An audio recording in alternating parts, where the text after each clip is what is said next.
Guys welcome to my channel. तो आज मैं आपको स्टार्ट करवाऊंगी एक्सरसाइज 7.2। इसमें सबसे पहले कॉन्सेप्ट है परमुटेशन का। तो सबसे पहले परमुटेशन क्या है इसको मैं आपको समझाऊंगी, फिर इसके बाद स्टार्ट करेंगे एक्सरसाइज के क्वेश्चंस। तो बच्चों इसकी डेफिनेशन सबसे पहले मैंने लिखी है। डेफिनेशन क्या है? A permutation of n different objects taken r at a time. अगर आपके पास एन डिफरेंट ऑब्जेक्ट्स हैं, टोटल ऑब्जेक्ट्स हैं, उसमें से आप कोई से ऑब्जेक्ट्स चूज कर लेते हैं। आर ऑब्जेक्ट्स हैं वो, लेट्स सपोज हमने आर नाम दे दिया उसको। आर एट अ टाइम, हम एक टाइम में आर ऑब्जेक्ट्स ले लेते हैं। अगर टोटल आपके पास 10 है, हम उसमें से 3 चूज कर लेंगे। Is an arrangement of r objects. तो हम देखेंगे कि वो जो हमने ऑब्जेक्ट्स चूज किए हैं हम उनको किस तरह से अरेंज कर सकते हैं। तो इसको कहते हैं हम परमुटेशन। मैं इसको एक एग्जांपल से भी समझाऊंगी। तो लेकिन इसका फार्मूला सबसे पहले देखें। एन पी आर इक्वल होता है n factorial divided by n minus r factorial. N total objects, यहाँ पे भी टोटल ऑब्जेक्ट्स माइनस आर वो ऑब्जेक्ट्स जो हमने उसमें से चूज किए हैं। टोटल ऑब्जेक्ट्स में से चूजन ऑब्जेक्ट्स होंगे जिनकी हमने अरेंजमेंट्स बनानी है। बेसिकली परमुटेशन है ही नंबर ऑफ अरेंजमेंट। किसी चीज़ को अरेंज करने के कितने तरीके हैं, कितने नंबर ऑफ वेज हैं, कितनी पॉसिबिलिटीज़ हैं कि हम किसी ऑब्जेक्ट को अरेंज कर सकें। अब लेट्स सपोज एक ट्रायंगल है मेरे पास। ये एक मैंने ट्रायंगल ले ली। इसकी 3 साइड्स होती हैं ट्रायंगल की। ये साइड ए है, ये साइड बी है, ये साइड सी है। अब टोटल तो 3 साइड्स हैं, एक ए है, एक बी है, एक सी है। बट हम इसको अरेंज किस तरह कर सकते हैं? अगर यहाँ पे मैं पहले ए ले लूँ तो बाकी यहाँ पे मैं बी भी ले सकती हूँ, फिर उसके बाद सी। अब पहले मैंने अगर ए ले लिया तो मैं सी भी ले सकती हूँ पहले और फिर बी। ये पॉसिबिलिटी बन सकती है, नंबर ऑफ अरेंजमेंट्स बन सकते हैं। अगर मैं यहाँ पे ए की जगह पहले बी ले लूँ तो बी को मैं इस तरह से अरेंज कर सकती हूँ कि बी के साथ में बाकी 2 साइड्स रह गई, ए और सी। तो ए और सी को इस तरह भी अरेंज कर सकती हूँ, लेकिन सी और ए को इस तरह भी अरेंज किया जा सकता है कि पहले सी हो बाद में ए हो। इसी तरह अगर मैं पहले सी ले लूँ तो फिर 2 पॉसिबिलिटीज़ हैं। सी ले लिया हमने, ये सी, बाकी 2 साइड्स रह गई ए और बी। तो फिर ए और बी को इस तरह से अरेंज किया जा सकता है। और सी के साथ बी और ए की अरेंजमेंट इस तरह भी हो सकती है कि पहले बी हो और फिर ए हो। तो ये सारी हैं नंबर ऑफ़ अरेंजमेंट्स। अगर हम इसकी अब पॉसिबिलिटीज़ देखें तो कितनी अरेंजमेंट्स इसकी बन सकती हैं। इसकी 3, हमारे पास टोटल 6 अरेंजमेंट्स बन सकती हैं। कैसे? 1 2 3, मतलब एक तो ये हो गई, दूसरी ये हो गई, 2 हो गई, तीसरी बी ए सी हो गई, चौथी ये बी सी ए हो गई, पांचवी सी ए बी हो गई, छठी सी बी ए भी हो सकती है। तो टोटल 6 अरेंजमेंट्स आर पॉसिबल हैं। हम लिख सकते हैं कि 6 अरेंजमेंट्स आर पॉसिबल। इस ट्रायंगल की 3 साइड्स हैं पॉसिबल, 3 साइड्स हैं ए बी सी। लेकिन इसकी अरेंजमेंट्स कितनी बन सकती हैं? 6 बन सकती हैं। अभी हमने यहाँ पे बनाई। तो 6 बनाने के लिए मतलब हमने तो टोटल इसकी ये 3 बनाई ना पॉसिबिलिटीज़। 3 फैक्टोरियल लेंगे तो वो 6 ही आ जाएगा। 3 फैक्टोरियल मतलब फैक्टोरियल पहले भी हम कर चुके हैं, 3 और 3 से छोटे तमाम नंबर्स का प्रोडक्ट, तो ये 6 आ गया। सो 6 अरेंजमेंट्स आर पॉसिबल। इसी चीज़ को हम कहते हैं परमुटेशन। नंबर ऑफ अरेंजमेंट्स को परमुटेशन कहते हैं। अब यहाँ पे एक क्वेश्चन अराइज होता है, एक इंपॉर्टेंट एमसीक्यूज है कि एन पी आर ये है, तो एन पी एन का आंसर क्या होगा? अगर नंबर ऑफ ऑब्जेक्ट्स भी एन हो तो फिर इसका आंसर क्या होगा?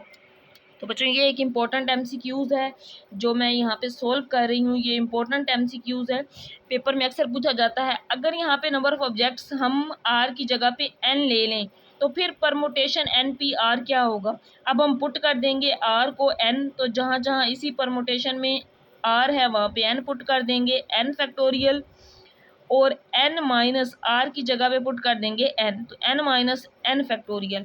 n माइनस एन मतलब जिस तरह 1 माइनस 1 करते हैं आंसर 0, एक वैल्यू प्लस है माइनस है, कैंसिल आउट कर दें या डायरेक्ट 0 लिख दें, तो n फैक्टोरियल ओवर 0 फैक्टोरियल। अब हम इससे पहले 7.1 में प्रूव भी कर चुके हैं कि 0 फैक्टोरियल क्या होता है। 0 फैक्टोरियल तो 1 होता है, 0 फैक्टोरियल 1 होता है।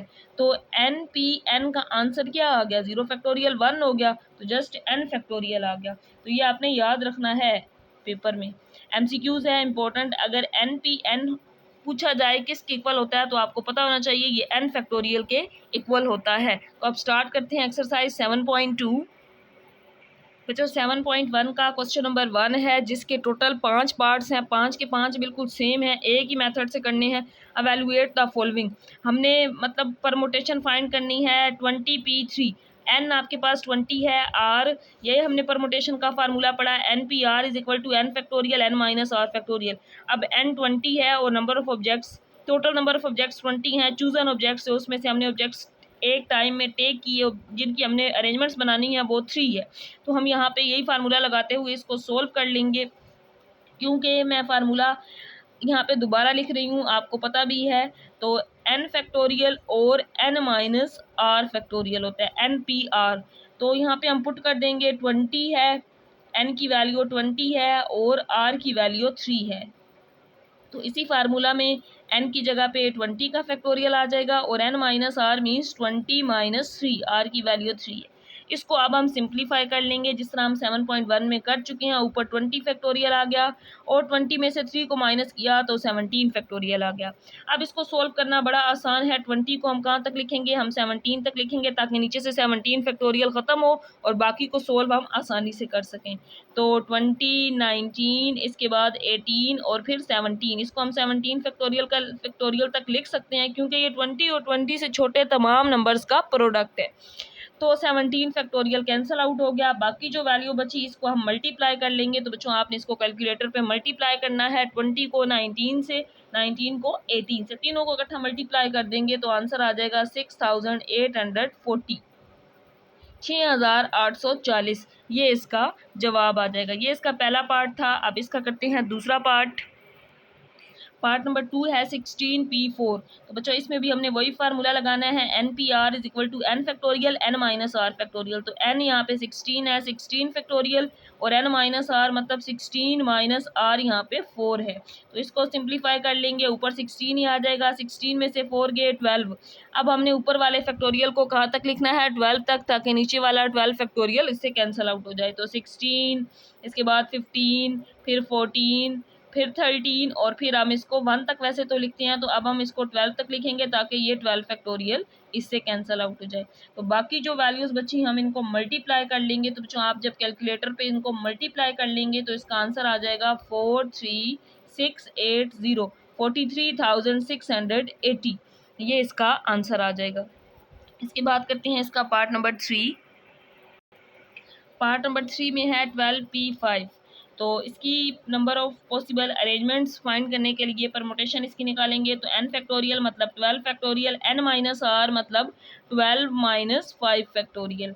बच्चों यहाँ पे आ जाएगा 12 फैक्टोरियल, 12 में से 5 माइनस करेंगे तो 7 फैक्टोरियल।